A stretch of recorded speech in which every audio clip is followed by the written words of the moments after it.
Welcome to 40K Radio.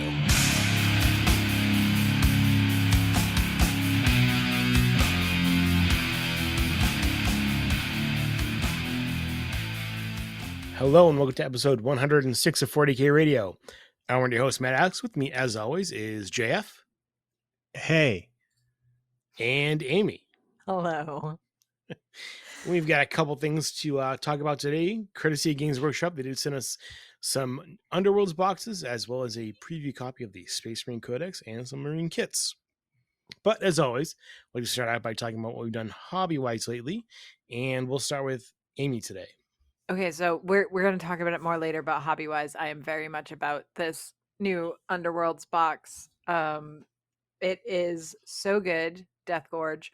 We're also going to talk about they've made some changes to Golden Demon, and I know that I've said a lot of times that like I'm gonna enter Golden Demon, but this box combined with the change in the categories for Golden Demon is making things look like it could actually happen this time. So we're there. We're also, sneaking up on 167 days till Adepticon, so that's a whole thing.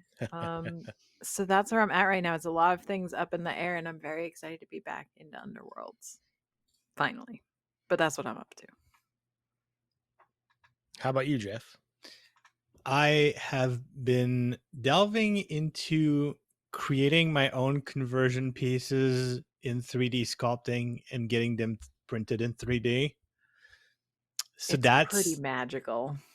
It's I'm never going to be one of those guys who's going to be replacing my models for 3D prints, because it's just not how I want the community and like this whole hobby to function.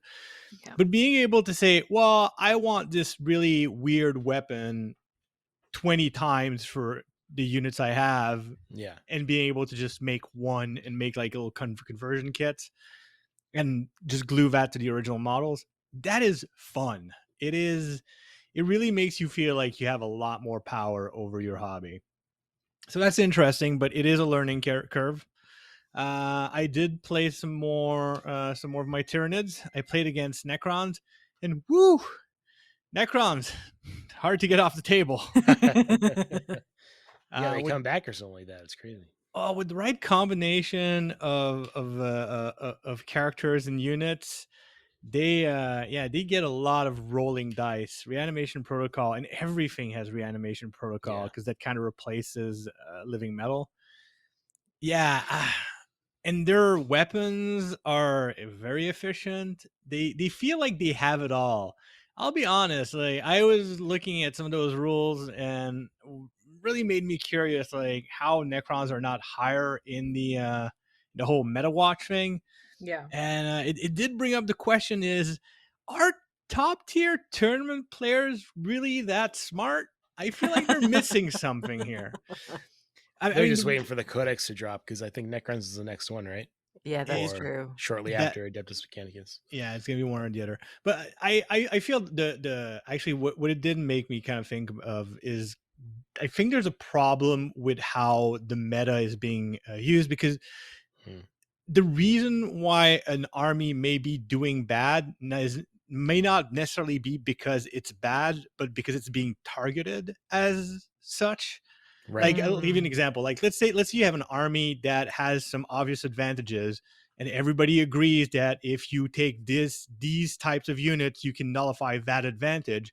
Then that army is going to end up at the bottom of the standings, which doesn't mean it's necessarily a bad army for the average player. It's just a bad army to bring to tournaments because everyone wants to cancel that army out. And I'm not sure that's the good way of balancing things. I mean, it kind of goes the other way too, right? So that might be really good because somebody found some combo and nobody was expecting it, so they didn't take anything to counter it. And then that's like the best. And I mean, that really has an effect too on something might get nerfed that maybe is countered by this one thing that nobody brought. But it's interesting.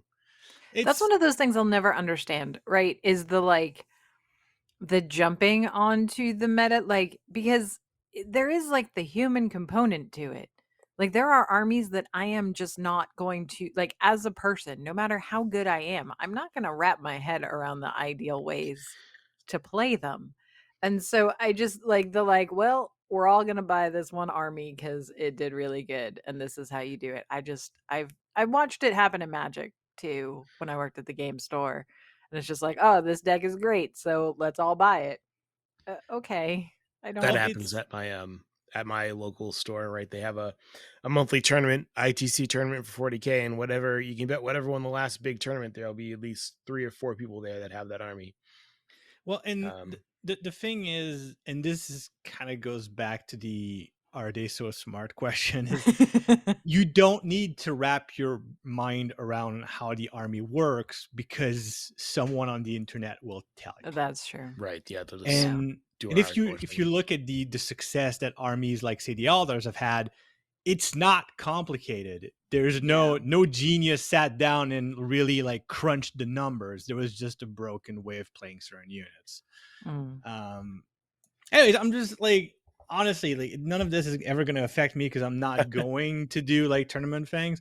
The only thing that I hope Games Workshop takes into consideration is not to do the FPS balancing thing, like how certain gaming companies, especially for first person shooters Mm-hmm. or MOBAs, they tend to level out and do their balance based on the top tier player. Like, that 1% of players Right. that do actually compete seriously. And sometimes that has kind of a trickling effect to the casual player, like the other 99% of players. Yeah. And it messes up their game. Like, I'm hoping that we don't see that kind of thing where the majority of players get ignored and get their armies messed up just so that the other 1% that does the serious tournaments stop crying in their pillows at night. And like I'm saying this, like I'm being dismissive, but like I have no problem with, like, a lot of my friends are actually part of that demographic. Yeah. It's it's mostly just it's really on Games Workshop's shoulders. Like, this isn't tournament players are bad because they create this situation. No, that situation is going to happen, and it's up to Games Workshop to find like the correct middle road between the two, where they don't overcompensate one way or the other and just let down one segment of their demographic. So, anyways, yeah, Necrons really good. But despite me saying that, like I still didn't lose by all that much. Like I lost by 1 armor save at the end. Yeah. Ooh, So, that's not bad. and I was playing kind of a gimmicky list. Like, I went in with the a Crusher Stampede, so a lot of monsters. But even if you play Crusher Stampede, you should still have 1 or 2 units of not monsters. And I did not do that because I went in to have fun. Oh boy. And it was fun. It was a fun game. Like, monsters are cool. How about you, Matt? What have you been doing?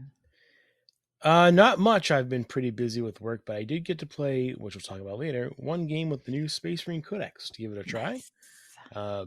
It definitely is Space Marines. Oh, so you won by rolling all like 1s and 2s? Actually, so some of the changes they made, I feel like it's a little less maybe powerful than it was before. But we'll talk about that when we talk about the Codex. I mean, we could talk about the Codex right now if we wanted to. Let's do talk about it. the Codex. So we've got our second Codex, Codex Space Marines, hot on the tails of the Tyrannid Codex. And it follows the same format as we had for the Tyrannids. And the only special thing about Space Marines, right, is they have 7 detachments instead of 6. Right. Because you get that first company of detachments. And as always, Space Marines, they always give them something a little extra. They're the poster boys of 40K. So Yeah. I mean, you gotta have a bit more detachments to accommodate the fact that they have twice as many units as the average Codex. There's only Yeah. 126 data cards in the Space Oh, Marine only. chapter. Only Sheesh. 126. It's mental.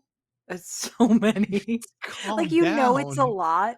It's a lot until you hear the number and you're like, I didn't think it was that many.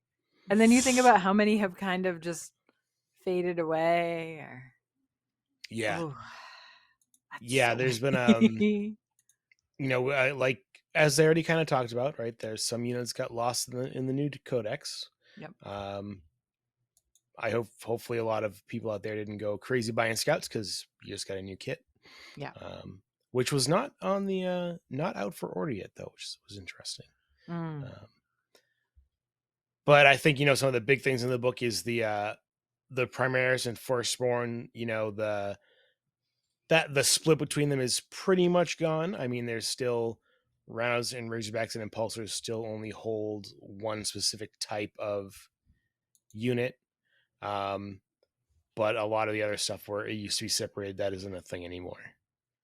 Right. So you can kind of do whatever you want. I thought what was interesting is they changed, in our index, we had the Oath of Moment was reroll all hits and all wounds, but now it's just reroll all hits, not all wounds.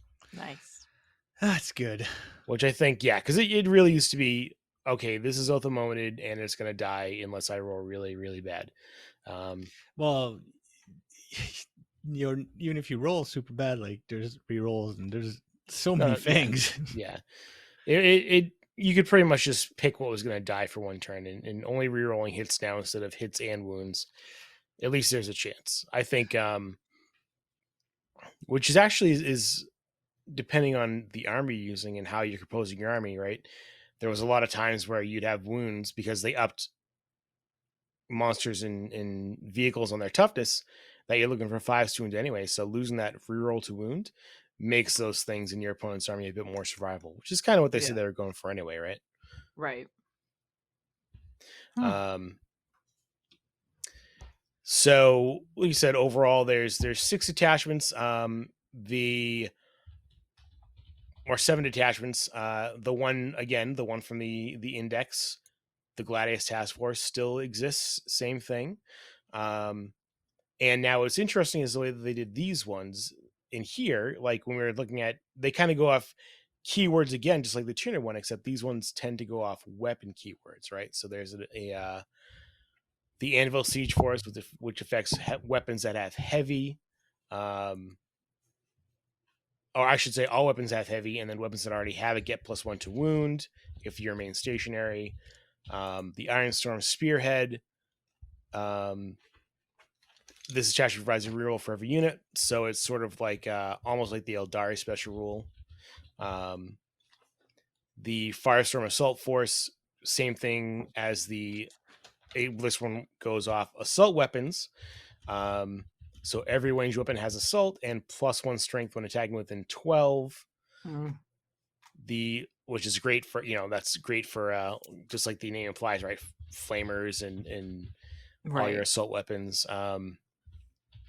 And the Strongest Task Force lets anything charge after it advances or falls back, which is probably going to be one of the more played ones, I imagine, especially since a lot of the stratagems affect mounted units, right? So that's sort of like your White Scars kind of thing. Right. Vanguard Spearhead makes things hard to hit beyond 12, right? So that's sort of your Raven Guard. And then the First Company Task Force, it gives you once a turn, you get to reroll wounds on your Oath of Moment target. Sorry, once per game you get to use that. Interesting. So we are still getting chapter codexes for some of them, right? So yeah, so Dark Angels, Blood Angels, Death Watch, those will get their own books. Okay. They could always do more, right? Right. But these ones here, these are just it did kind of do what they said they were going to do, which doesn't matter what color your army's painted, but here's something that reflects the army for these different chapters. Sure. Right. And again, every army has stratagems. Every army has their own enhancements. But however, what's interesting in this one is that every detachment has the armor contempt stratagem. So that you're going to see that in all 7 of them, which is, it was kind of the Space Marine standard stratagem, but that reduces the AP of an attack by 1. So, and you know what? It also makes it a little easier to just remember what Space Marines are going to have. Yeah, that's, I think with the Tyranid Codex, all the stratagems that each detachment has reflects that detachment, and I'm not surprised that armor content is available across the board, right? Yeah. Because you got power armor and it's blessed. So here you go. There are some new units in the book, which we already all saw. Games Workshop was kind enough to send us a couple kits for those as well. There's lots of bits. We'll post some pictures of the sprues, but there's lots of bits for the captain and the different weapons you can take for your squads.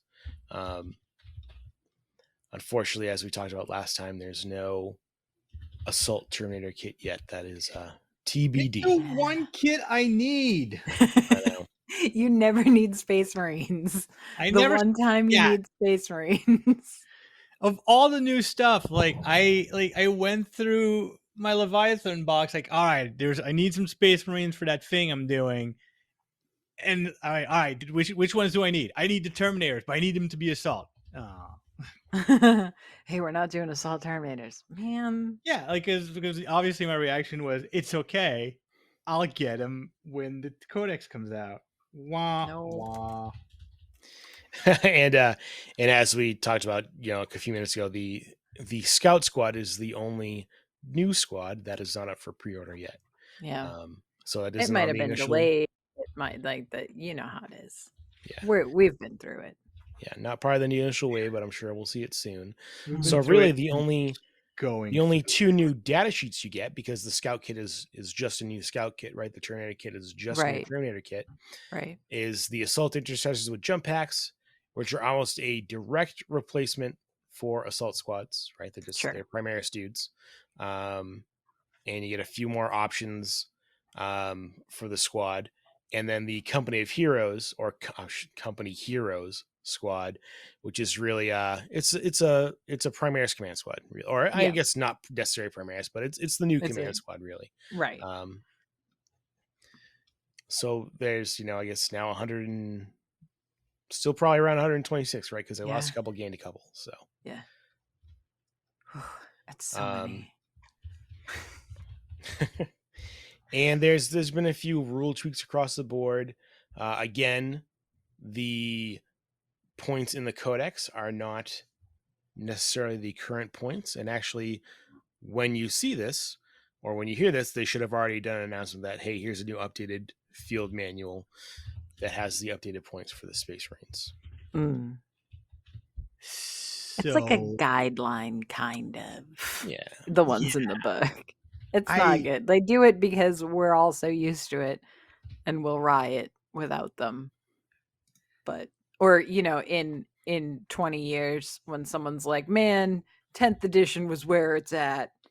I'm playing with my old 10th edition codexes. They'll have points to play with. I know I've said this, I think, last episode, but I honestly think that codexes are on the way out, because they have become, like, I used to be very excited, like, oh, I'm going to get all the codexes because I need all this information, all these rules. There's so little in a codex now that is not immediately replaced, and that is disheartening.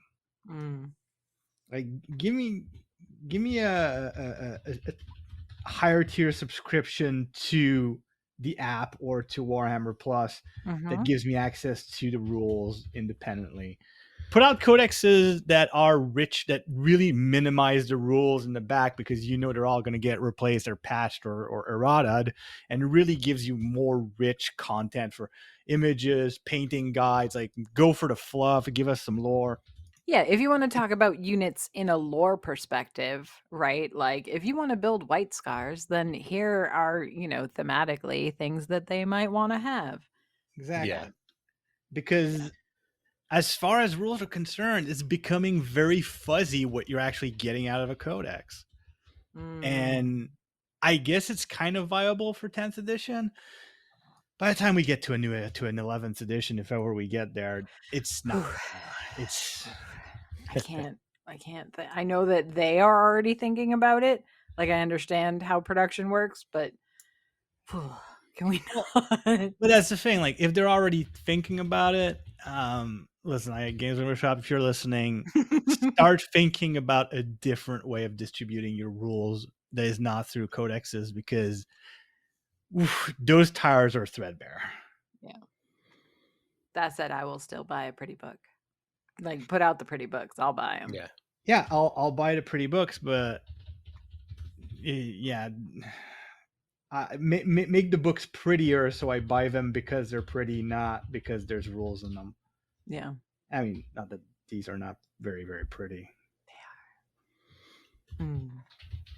Yeah, again, it's packed with lore and pictures and art, and a lot of new art, of course, right? Because we got a lot of Primaris stuff, but it's I do think they really, and I understand why they don't. It's a business thing, but they really should be presenting that option of, oh, you just want the rules, the digital rules for the app. Here you go. So, spend whatever, some amount of money, and you get those instead. Did I talk about on the show how I bought the rules only book? Did we talk about this? No. All right, so it was when I ordered the Plague Rats for Underworlds. I was, it's that like borderline of free shipping. And so they had the rules only book. And I was like, well, I'm going to get the rules only book. That's great. Like, fantastic. I'll do that. I love a little rule book. So it is a little rule book. It is small. It is inexplicably hardcover. I don't like, it's tiny and hardcover, and I don't understand. I don't know why. And I can kind of answer that, and I'm not sure that's I can't say that's exactly what's happening with them, but I can tell you that this is what's happens sometimes in publishing, is that the printer, for one reason or another, will have a machine that's free, spare materials, all sorts of reasons, things that they are eager to liquidate. Sure. Or use as at a rebate. Like, usually print time these days is probably not something that they do, but like, if there's one machine that they're not using for next 2 months and you're saying, and they've got the materials to use it, they might just say, hey, usually we charge this amount for this feature on a book, but you're such a good client, we'll give it to you at a third of the price. And obviously, like, the reason they're doing this is because they don't want to waste the materials, because shockingly, paper, cardboards, and these materials do have a shelf life. Yeah. They get really shitty with humidity, and if they're not used in prompt order. And if you have a machine that's doing nothing, it's making zero profit, you might as well just have it do something for a third of the profit. So this is stuff that's happened to some of my books, or some of the books some of my friends have published, where they get offered features for almost free, or sometimes absolutely for free. And sometimes I wonder if that's what's happening with some of the Games Workshop's books, because once in a while, like, you'll have a book that has a little, like, a page holder. Yeah, the ribbon. For no freaking reason. Yeah. And then you'll have another book that could use one or two of those that don't. It's so bizarre. So the other feature I'm looking for, I saw somebody had them. They keep coming out for like role-playing games, but the sticky tabs that you can put in the book, but they have like pretty pre-printed ones that look fancy. Yeah. I saw it was somebody had gotten some from like a Kickstarter in the UK or something the other day for Warhammer ones, and I was like, yeah. Oh yeah, give me them pretty sticky tabs. That'd be great. That's I know. the kind of thing you'd want a third party to do. Yeah. Well, but that you'd expect to. Yeah. I think they're catching on. It's just not as easy as like a D&D book. Mm-hmm. So yeah, that was a wild time. So yeah, Games Workshop, more cool features in your books, but rules for free on the internet. There you go. Don't worry, we'll spend that money on models. Yo. I mean, very realistically, like, there is, like, I have to buy this Space Marine Codex this weekend, and that is money I would have otherwise put into a model this weekend that I'm not gonna. Yeah, true. because I mean, I need to budget my cash, and if I'm forced to buy a book, that means that's something else I'm not buying. That's how budgets. Yeah.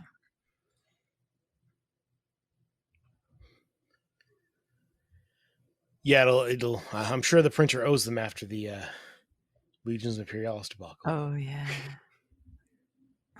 that's why my teeny tiny rule book is hardcover for no reason. Right, that's what's supposed to be those. Like, yeah, okay, we'll print these Alright. instead. Tell you what, we'll give you anything you want, teeny tiny, for free. To be fair, it may not be the printer's fault. No. Yeah, no, I know. So, and of course, Crusade rules. The Space Marines, the Tyranids were invading a planet, and the Space Marines are going on some Oathsworn campaigns. So, you get honor points depending on the size of the battle that you win. And as you gain those honor points, you can promote some of your characters. You can actually sort of reassign squads. Like an intercessor squad could become an aggressor squad or assault intercessor squad, right? You can kind of upgrade your guys. You could promote them, or I'm sorry, that is reassigning them. You can upgrade them to the first company and get Blade Guard vets or Stern Guard or Terminators. So lets you sort of personalize your forces. You win battles and you gain more honor. So it's very Space Marine. Yeah, so again, you're nailing the thematic aspect of these detachments and the Crusade rules. Yeah, I think the Crusade rules have just constantly gotten better. Squads can get honors, right? So marksman's honors, bladesman's honors, service, all things that increase your weapon skill or ballistic skill. So it's very, very thematic to Space Marines, just as the Tyranid ones were very thematic to Tyranids, right? The whole trying to invade a planet and the different phases that you went through. Right. Having biomass goals. Yeah, exactly. And this is right. You're just trying to gain more honor by doing heroic deeds, which is winning battles or doing fancy things during the game. So killing characters and whatnot. So very thematic for the Space Marine Codex. I think they're really knocking it out of the park with their Crusade rules. Nice. I want more of those Crusade books. Those were so fun. Listen, okay. We are way past due for them to announce what the next Crusade rules are going to be.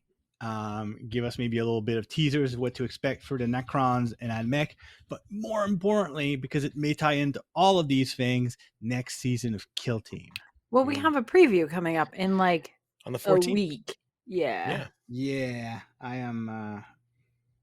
I'm eager for that. Yeah. A week. God damn it. 10 days, from recording. I don't think I'm home on that weekend.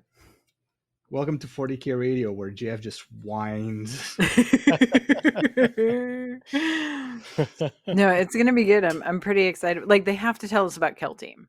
Yeah. That is the one certainty that I feel is there. And I'm sure, right? Since the next two codices are winter. Yeah. Right. Well, we'll probably see. Yeah. I can't remember if it's Necrons or Mechanicus next, but I'm sure we'll get a little peek at that too. Sure. I don't think they've told us which one it is yet.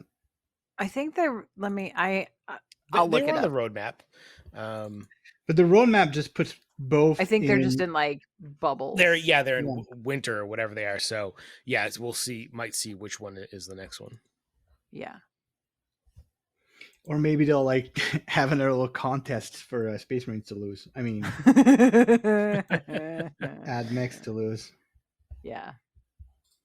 Maybe. So when I played, I just did the first company detachment, and just try to take a bunch of first company guys because we had all those nice Stern Guard and Terminators from the Leviathan box. Mm-hmm.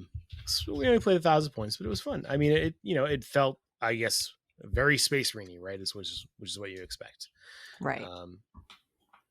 And you could definitely, from playing some games before with Space Marines and Death Watch, you could feel the not rerolling the wounds for your Oath of Moment target, which is a good thing, like we said before. Right. But I think another great codex, if they're sticking with this sort of design, which we've seen too, so I'm sure this is what they're going for. If they can keep it up, I don't think anybody without a codex. I think everybody will be pleased with their codex, except for the usual. I complain because I can. People that are never happy with their codex. No, they do lump them. They just lump them together. Winter is Admech and Necrons, and then spring. So winter is like a long time. Yeah, I feel like I 3 keep months. I keep hoping they're gonna dump some secret thing on us. I don't know that they are. It might just be because the holiday boxes, which we will speculate about at some point, and I'll be upset about. But I want them to dump something secret. Well, and we could, like you said, right? It could be interspersed with a Crusade book or something like that. Because it does specifically say it is the Codex roadmap. Yep. So like they're not talking about anything else. It's just that.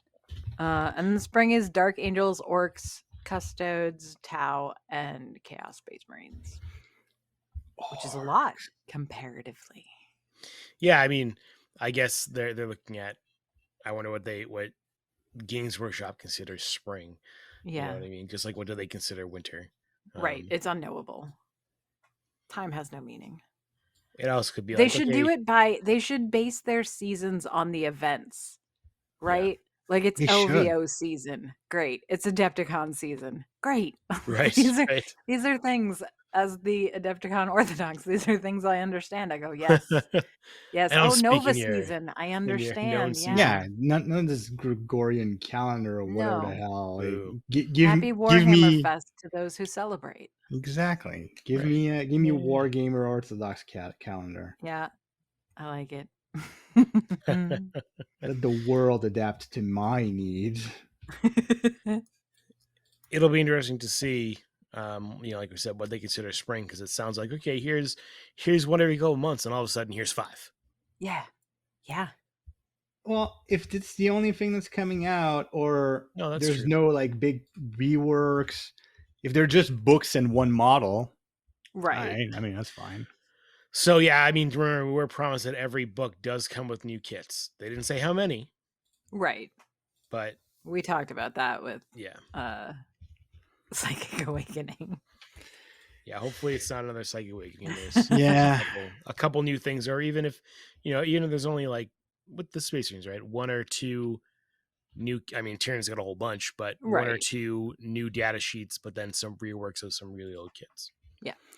Yeah, and I think if they approach it as in a way to either patch missing things or add things that are thematically lacking, like say League of Votan, when they get to them, this is one that probably needs a whole bunch of new kits. At the same time, if you get to Orcs, like what was on that list for the for the ones coming out in spring? You've got Orcs. What do you need to add for Orcs? I have a request. I have multiple requests. Captain Badrock's box with his pirate grots. Could we put that back out again? I mean, that'd be terrific. A plastic Squiggoth. Yeah. Oh, don't even. But here's the thing: like, if you look at it realistically, like Orcs have a lot of kits. Oh, they have a lot of kits. They do. They're up there. I don't think they have that many kits that are still fine cast. So apart from doing plastic kits for the 1 or 2 that are fine cast right now, and maybe one new thing, like they could very much use a new Weird Boy. Yeah, they could. That Weird Boy model is. I see Orcs. I see the Orc release like the Space Marine release, right? Same exactly. thing. 1 or 2 new things, maybe 3 or 3 or 4 reworks of old kits that need updated models. Chaos Space Marines, if they're not going to do a separate codex for it, it could be the Slaneshi Marines, right? The Noise Marines and stuff. Yeah. Or we could visit Vastor again. Yeah, some more Vastor themed stuff. Yeah, which would be great. Custodes, I mean, I think that's a tough one. I think Yeah. that's the toughest one. I guess pulling stuff from Forge World over to plastic, right, Yeah. Or like a I mean, hero. is probably that's the one most likely that you thing. they could toss in like a new tank or a new flyer, Or, and I that'd be mean, it. Yeah. like some of those other things that go with them, right? Like the Sisters of Silence, right? That's in their codex. Is that in their Uh, codex? I can't remember I think anymore. I don't remember if they're in that Yeah, it codex or in is. the Imperial Agents Codex, but I'm pretty sure they are. I mean, It's listen, Warren. unknowable. It is absolutely knowable because we yeah. have the app. Tau, Tau, I have a hope. I have a hope for a lot more Kroot. Same. Well, I Just mean, so that's the many thing, Kroot. right? That they've done the kit for kill teams. Mhm. So I would expect there to be more Yeah, like let Kroot me stuff. run I'd all love to Kroot. see if they're gonna keep those Vespid in there. Please redo that kit because they're Oh so yeah. ugly. Yeah. Yeah. Or even like JF, like you've talked about several times, is introducing human auxilia into the codex Yep. Mm-hmm. right here, and because they've done that with other like the gene circles and stuff. Okay, so it's just the Cadian box with a sprue of human arms holding Tau weapons. Yeah, that's all you need. Which is And all I want for my Dark Mechanicum also. I just Yeah, like give me an upgrade sprue. That's fine. Or just give me rules. I'll kit bash. That's the best part about Dark Mechanicum, quite frankly. one of the things that we need to also keep in mind is moving forward, we're looking down the barrel of hopefully a new season of Kill Team. What do new seasons of right. Kill Team usually Mm, entail? New units. So Yep. yeah. there's a lot of stuff that might not come out with a codex, or that the rules may coincide with the codex, but that we're actually going to get the kits in Kill Team boxes. Right. So That's true. I mean, I could see that's how we got new Kroot warriors. Right. I could see it. Yeah, I could see it being in a kill team box, and then when the codex is out, that's when that unit comes out on its own, right? Yeah. I am interested to see if they do like they're doing with Warcry, where if we're gonna stay with sort of a kill team vibe, like because we know that the Space Hulk has crashed, Mm-hmm. and so if we're gonna just kind of do that, I think we talked about this last time about like doing an inside outside.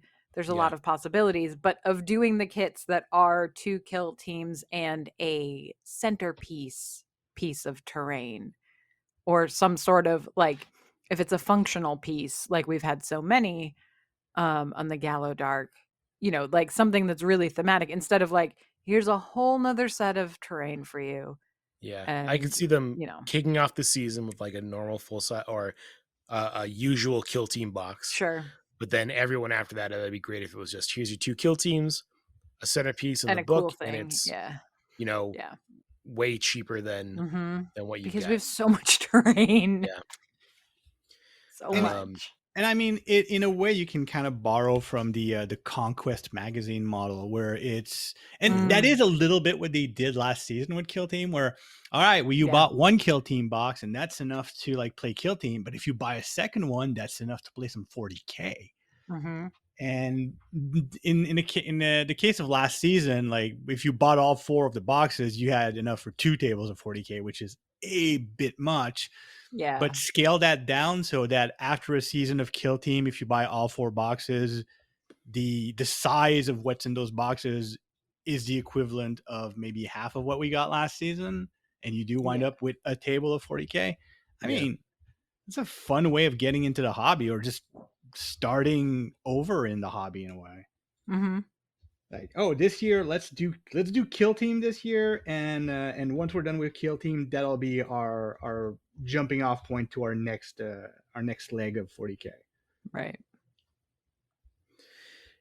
I think what'll interest me is what they do with the Dark Angels Codex, Mm, because right, right. all the bikes and land spears haven't discontinued, but all the Ravenwing stuff, Ravenwing Bike Squad, still available, Hmm. right, to order. Yeah. It's a direct only thing, but are they gonna flip those to something else, or are they gonna update and just do a new kit? And now it's okay. So Ravenwing still has bikes and land speeders, but it's just them, and here's their kits. Right.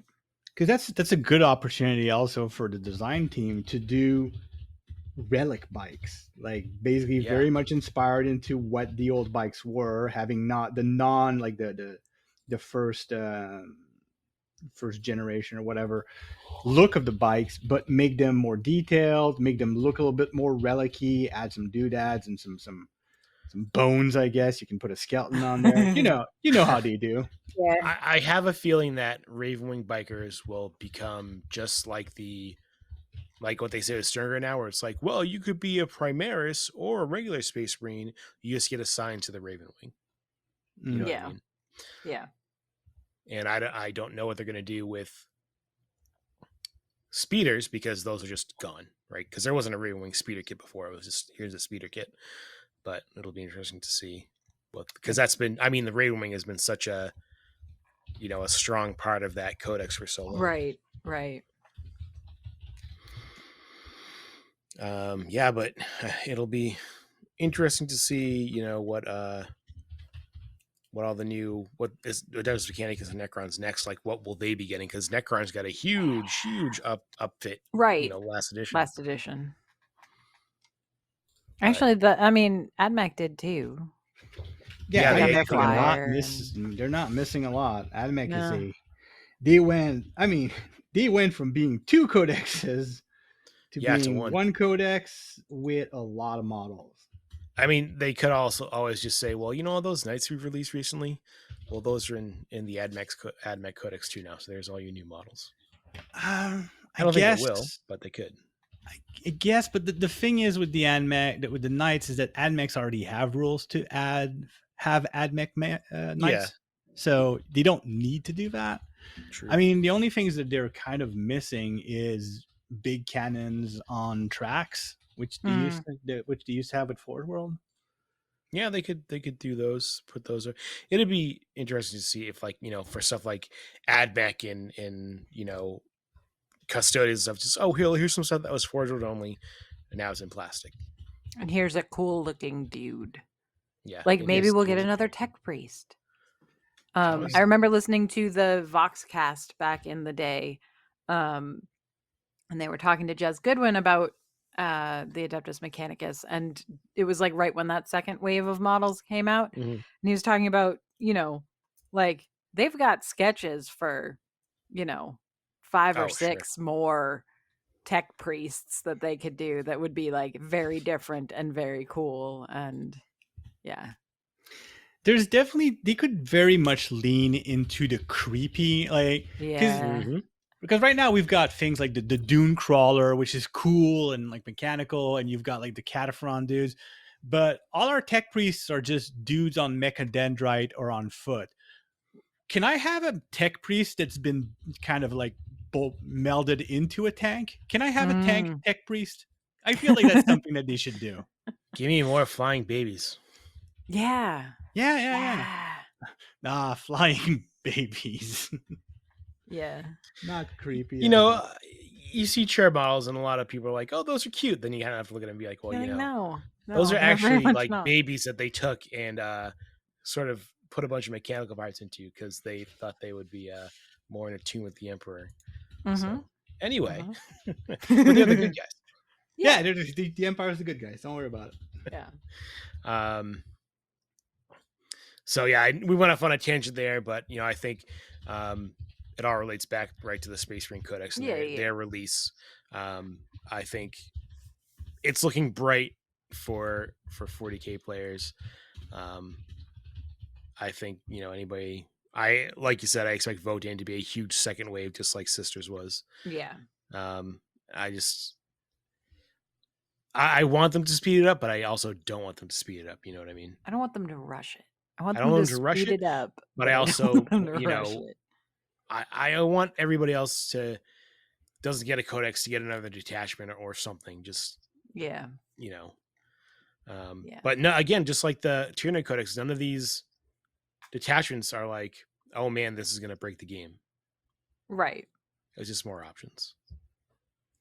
Which is great. That is because I mean, if you look at the complaint I had when we were talking at the beginning about balancing, this is exactly what I'm looking for. Like, I want things that make the game fun because that's how you get people into the game. And I mean, also selfishly, removed from the marketing and promotion part, I want the game I play to be fun. Yeah. I'm Yeah. weird like that. Yeah. And that's the one thing. Like I have been complaining more about this edition than any other edition, but deep down, and this is a comment I get from other people I play with, this is by far the best edition we've had Yeah. so far. And Yeah. let us remember, I was not in favor of having a new edition at all. Mm-hmm. Yeah, I know quite a few people who in ninth were kind of like, well, I don't really like it. I'm just gonna, maybe set this edition out, and then they're all back in for 10th. Well, I don't know anyone who did that, because at the beginning of ninth, most of the people I know were very much, oh, this is so much better than eighth, and it was at the beginning. I think the thing that drove at least a lot of the casual people I knew away from ninth was like, okay, you're playing ITC missions now. Yeah. That's what this edition is just ITC. And they're like, well, like a lot of people that came back, they like the cards, like I can get, some random objectives that might change the flow of the game. And now they've sort of combined the two into this really pretty elegant system that I think really works for 10th. Yeah. And I think that was one of the things that really worked for me for 9th edition, is that I was using the cards for 9th edition the whole edition. Yeah. So right. I didn't have as much of a beef with the edition as some people might. Well, Games Workshop is also kind enough to provide us with some samples of some Underworld product. I do have the new 2-player starter set, which is releasing at the same time as the first expansion, which Amy has. Yeah. I mean, the starter set is great, right? It really is just a starter set. It's not too complicated.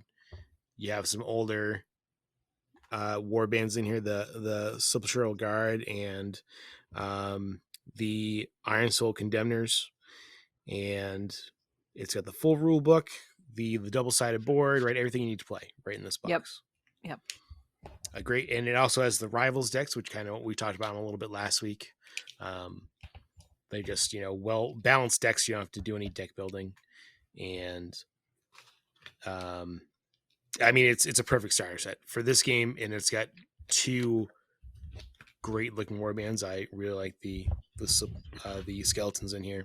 Yeah, I love them, and they're great if you enjoy painting. Like, so first of all, if you are not in Underworlds yet, you should be. There is no painting requirement for tournaments for Underworlds. That's why they color the plastic. You do need to be able to distinguish your models from the others, but they are all super fun to paint because they're all individual dudes in that same way that like Kill Team and Warcry warbands are all, very, or Necromunda, right, are all very individual models.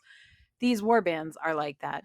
They're great for scratching that itch of, oh, that army's great. I want to make that army. Okay, well, what if you make like 7 of that army or like 4 of that army?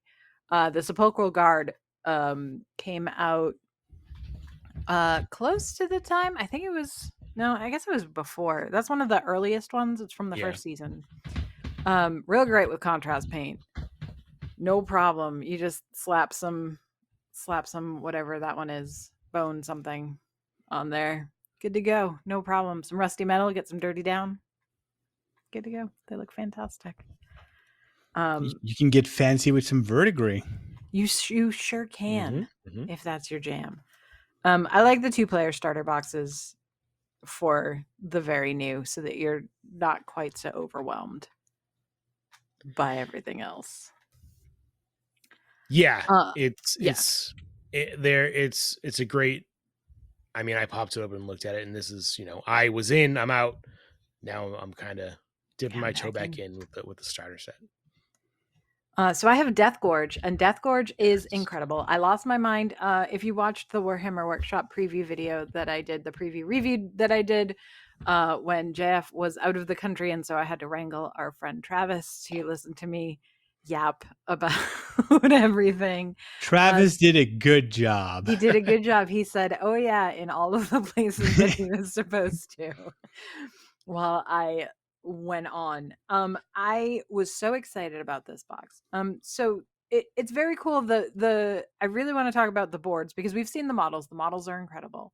Um, the demonettes give me so much hope. Like they tease because I want more things like this, right?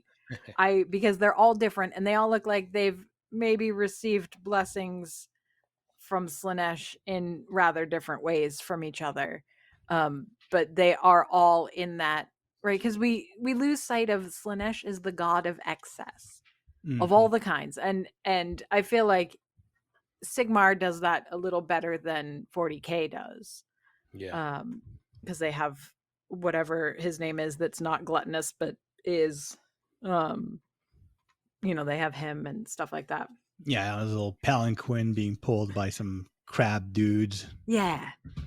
Right. So we've got chubby demonette, we've got forearm demonette, and we have snake demonette, and they are and I just want more of that.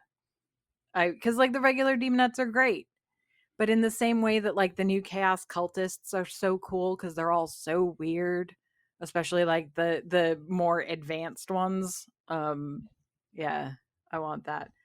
And then Sephinir, the squiddy octopusy guy. Yeah. Yeah, he is sizable. I mean, he's not, giant, but he's a full-size dude. And it's very good. The boards are beautiful because the Death Gorge has been taken over by the Everwinter. I think it is. That seems right. That seems like a dice roll that we have made up a word. They're beautiful, like the ice and there's water, and like I love those. So many people use them to take photos, like interesting photos of their models. And this is honestly, these are good ones for that. I have some that I did a while back of my Nurgle warband with some dry ice because why not? Yeah. So I'm very excited to be back in with Underworlds, and I'm very excited because they have reworked Golden Demon. And so the categories we have the Warhammer 40k single miniature unit or kill team, large model or vehicle. Okay. Age of Sigmar, single model, unit or Warcry warband, large model or war machine. Great. But Amy, that sounds so standard to me so far. Doesn't it sound so standard? Is anything different at all?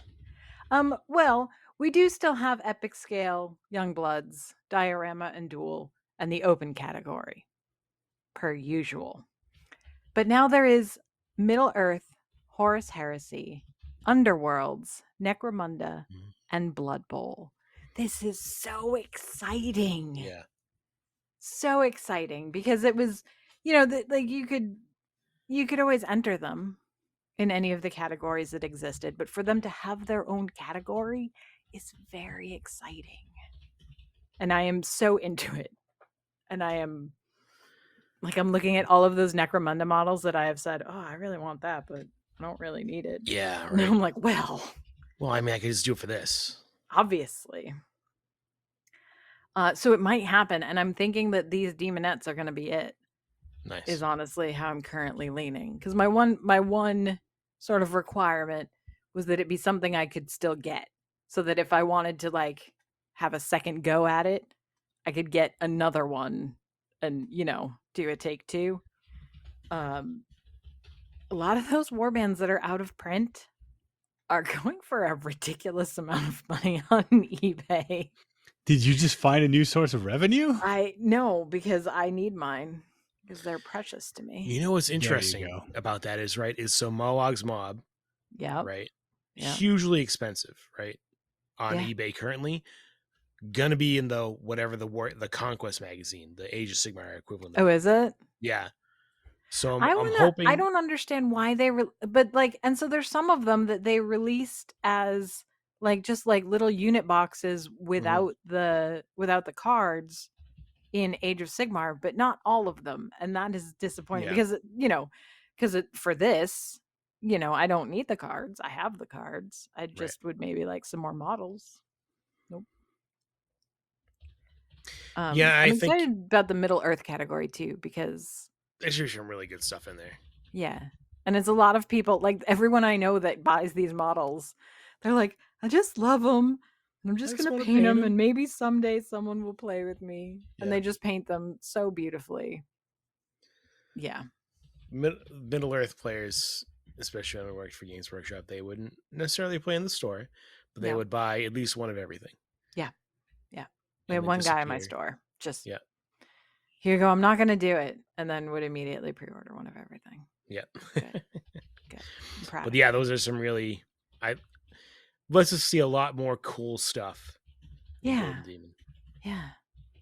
The Necromunda one is going to be interesting. Mm-hmm. I think there's gonna be a lot of conversions in that category. Yeah, I think there's gonna be a lot of dioramas. That too. Yeah. that might be dioramas though. Like Here's the thing. there's like a line. That's the thing, though. If you make a because what's fun about Necromunda is that the kits come with scenery. Yeah. Or rather, not necessarily come with scenery, but Necromunda has a visual style to its scenery. Right. So I have a feeling that and there's a kill team category, right? Yeah, I feel it's the Warhammer 40k unit or kill team. okay, that's different. Yeah, they but roll I within. have a feeling that some of these Underworld, Necromunda, we're going to see little, not necessarily dioramas, but they're not just going to be the figs. Some scenic platforms. Yes, using the very signature look of these particular units. I was thinking about, they only put out, I think, one set of the, right, because Underworlds has like the blocked hexes and stuff like that, and they did put out, I want to say it was the first season, they put out a set of scenery that you could use in your blocked hexes to just give it a little more interest. I have those. I feel like I might need to dust those off and give them a little paint job. I have I already painted like one of the first ones, but I have the beast box one. I can't remember the name. I never used that scenery. Yeah. So maybe. Yeah, and they've really because they've been at this for a little while, they have really honed the rule book in these Underworlds boxes. Yeah, oh, for sure. It's real nice. Like, it's like, here's your fluff, here's your stuff, because this is what the Codex would wind up being, right? Like, this is what a Codex could be, because none of the rules for the units are in here because they're all on the cards. Mm-hmm. And so, I mean, that's the other 40k option, right? Is if you're going to sell the Codex, like if you want to package the cards, because that usually has minimal, like, points change all the time. Specific stuff on the cards does change, but less so. So if you want to like just package it that way, that would probably be okay. But still give them to us for free on the internet or for subscription. Please. Yeah. I think for free. I'm not going to go off too long, but I think for free is a solution because that means people can get into the game faster. Yeah. They've also really upped in this Underworlds book. They've upped the like, all right, so you want to do multiplayer? Here's like a bunch of different ways to play multiplayer, which is great. I would like them to re-release the Gargant scenario. It's in a White Dwarf. I have the cards. It is like, I should really just photograph it and have a digital copy, but I have not. Because that was one of the most fun things that I've ever done with the game. Because you just pick your fighter and you fight an actual Gargant. And the Gargant has a card and it determines how it moves. And like, that stuff is so fun that you can just add to this, game.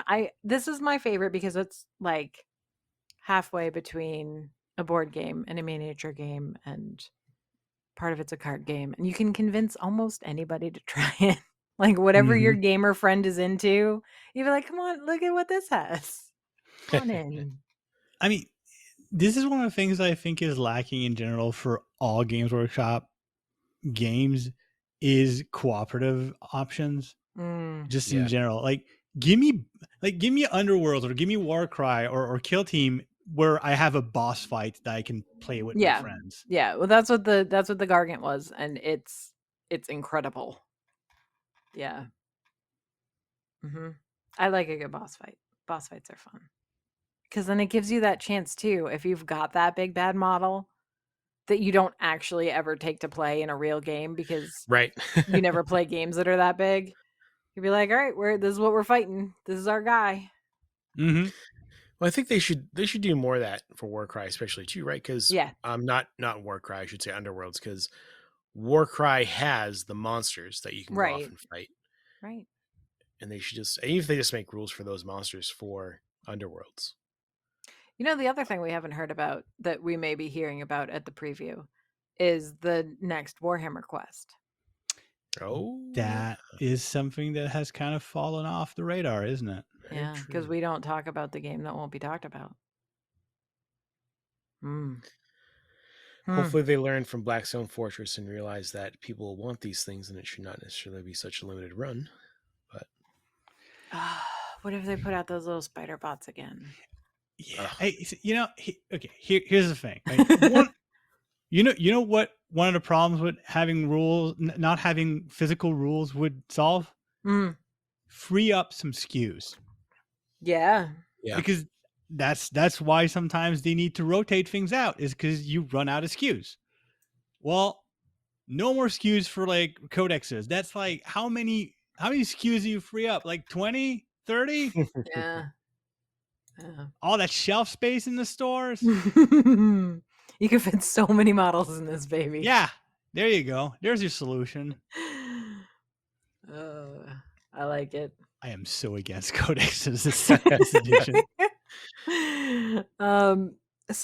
So Death Gorge, I'm into it. I will have an unboxing video on the Warhammer Workshop YouTube channel. And then we'll get to some painting videos also, at the very least on the whatever they are, the fish people. I cannot think of what they're called. Idoneth Deepkin. Idoneth Deepkin. Yeah.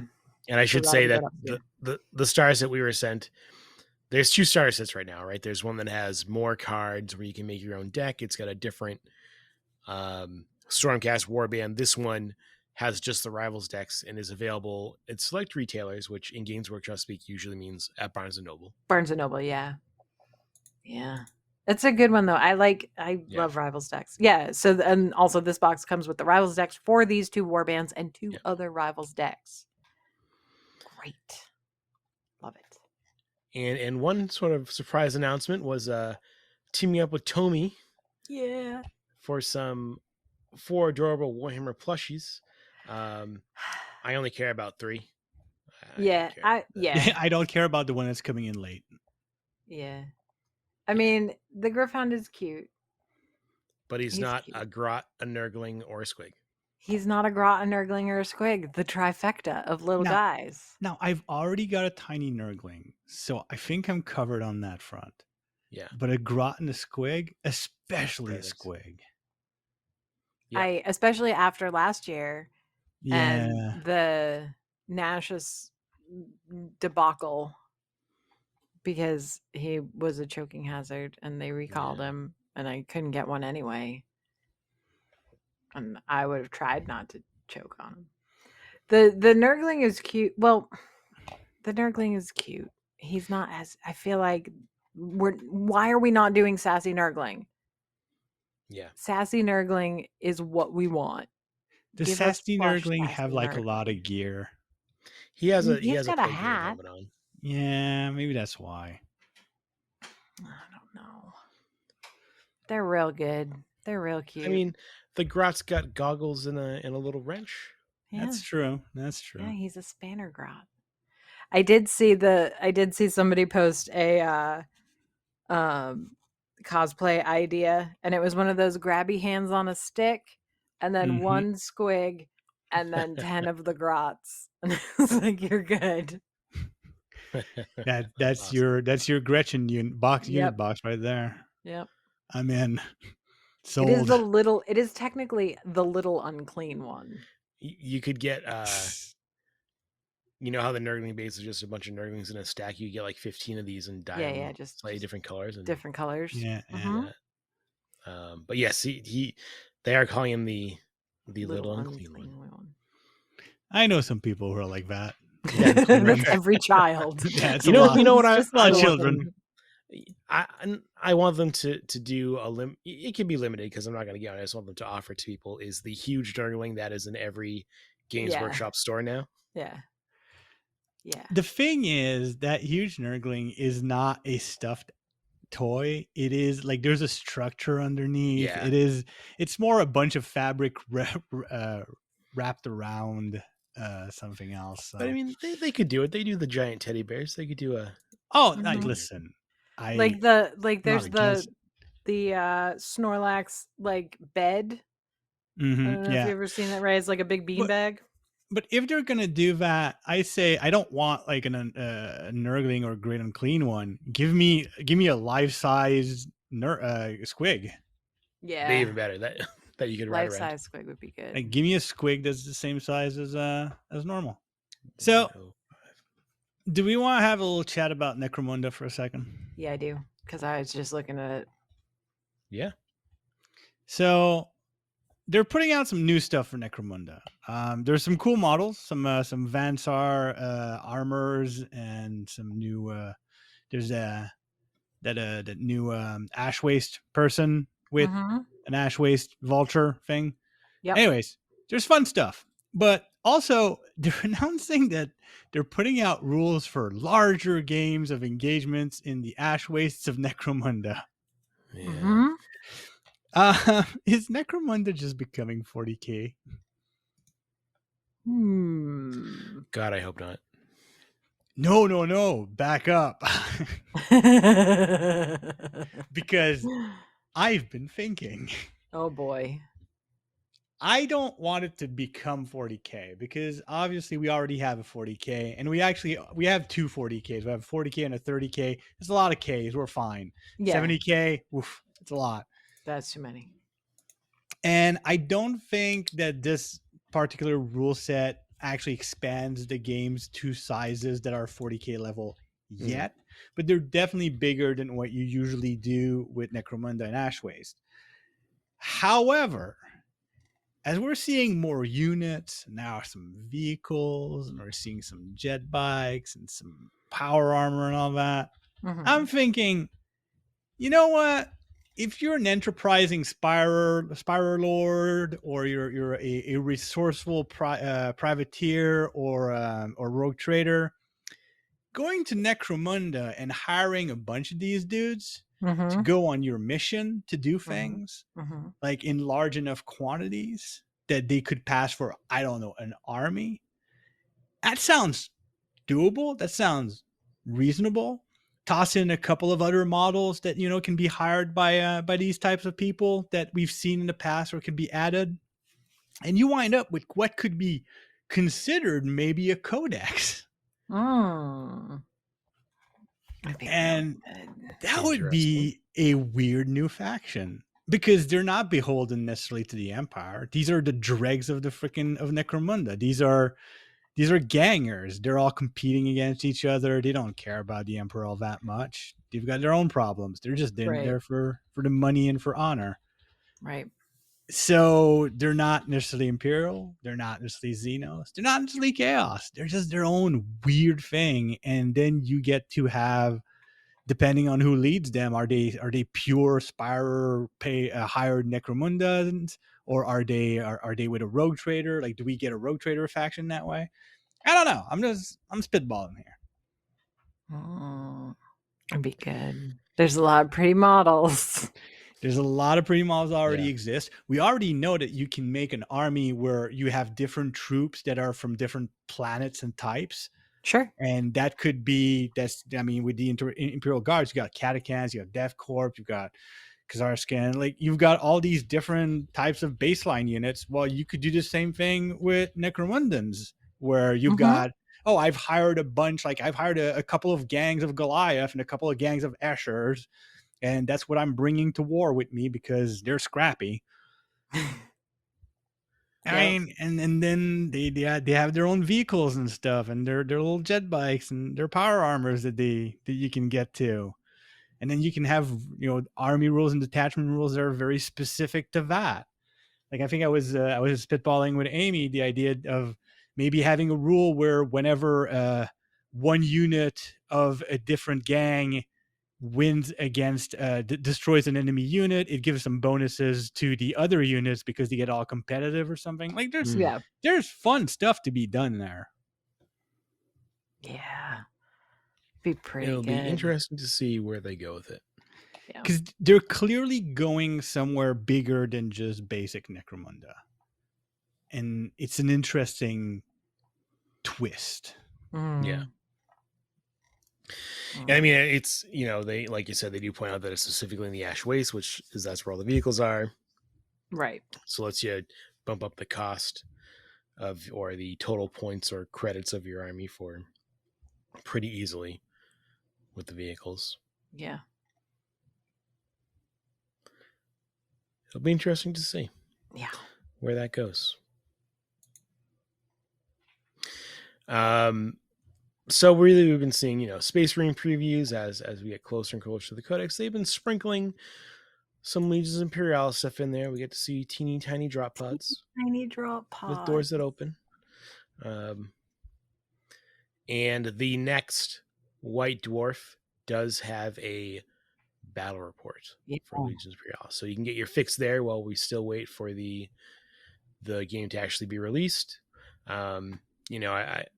They definitely and you can tell that they're filling gaps, right? Because the Space Marine stuff and all the Warcry stuff, it's up for pre-order for 2 weeks. So they're kind of filling in space until they can get that book. I mean, because it's not only reprinting the book, it's repackaging everything, right? Right. So right. It's not a short process. No. But I'm sure the magazine went to the printer at the same time that the books were there, so of course they couldn't be like, oh, we just got to rip this 12 pages out of the White Dwarf. Yeah, it's fine. It's all good. Everything's great. Yeah, it'll get here eventually. You get plenty of other stuff to buy in the meantime. The Warhammer Day model is it's a Votan. She's amazing, and I'm mad about it because obviously I need it. Oh, and if you're a Warhammer Plus subscriber, don't forget to get your models for that too. I'm having problems with that. I got to email them because it tells me, "Hey, your model's free," and I'm like, "Great," and then I go and it's like $40, please, and I'm like, "Nope, no, that's incorrect." So I gotta email them. It's fine. It'll work out. They'll fix it, but it is currently shenanigans. I do need that model though. Yeah, don't forget to grab before time runs out. And we've also been getting our 40 years of Warhammer articles over and over again. So we're getting close to that actual anniversary day with their big celebration. But it's been great to read these articles. And now, like you said before, we're kind of getting into more current stuff. Like, hey, here's our current effects. Oh, by the way, a Screaming Killer. In Vashtor, right? He's 40 years of Warhammer. Here's something that came out this year. I mean, that's fine. He's my sweet boy. But yeah, I think you can just stop doing them. You don't have to keep doing it. It's okay. And if you're not watching it, watch Pariah Nexus. Yes, the second episode dropped last week. It is good. It's I only watched the first one, but I really enjoyed it. Yeah, I kind of have to bite my tongue. I was really happy that this wasn't the Space Marine thing, and it's a Space Marine thing now. So, well, at least it's not one of your typical Space Marine guys. It's a salamander. So, and they're for the people. They're very for the people, and they make it show. It's very interesting to see a Space Marine that actually give a damn. Well, wait, they all give a damn. Just one of them, this one cares about civilians and doesn't step on them to get to the things he's trying to kill. Yeah. It's weird that he's less of a psychotic zealot than the Sister of Battle. Right. Yeah, and no, it's so far I'm enjoying it. They're doing a good job, and these are long episodes. Like they're not your 10-minute things. Yeah. They're like 22 Yeah. minutes. This is good. Love it.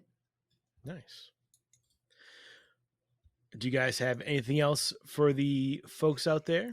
I'm pretty sure they've had quite enough of me. No, I think we've covered it.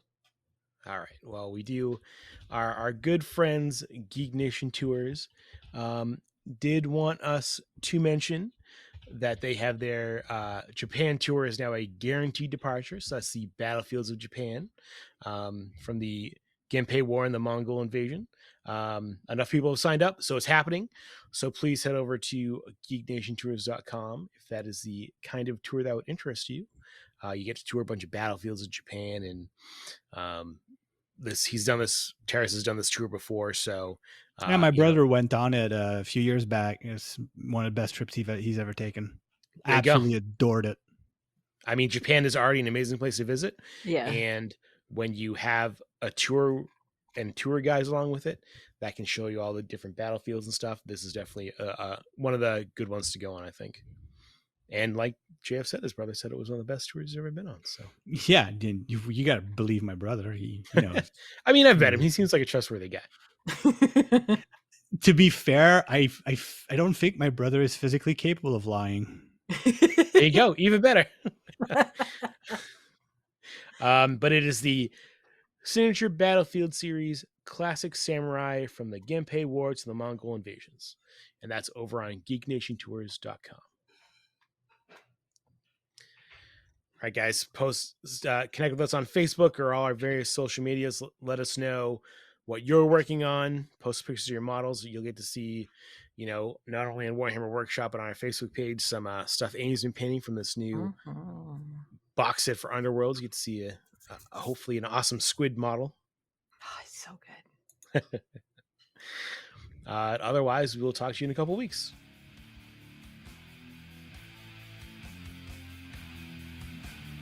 Thank you for listening to 40K Radio, part of the Freebooters Network. You can contact us via email at hosts@40kradio.com or on the Freebooters Forum. Please check out the other podcasts on the Freebooters Network. Until next time, remember that in the grim darkness of the far future, there is only war and cookies.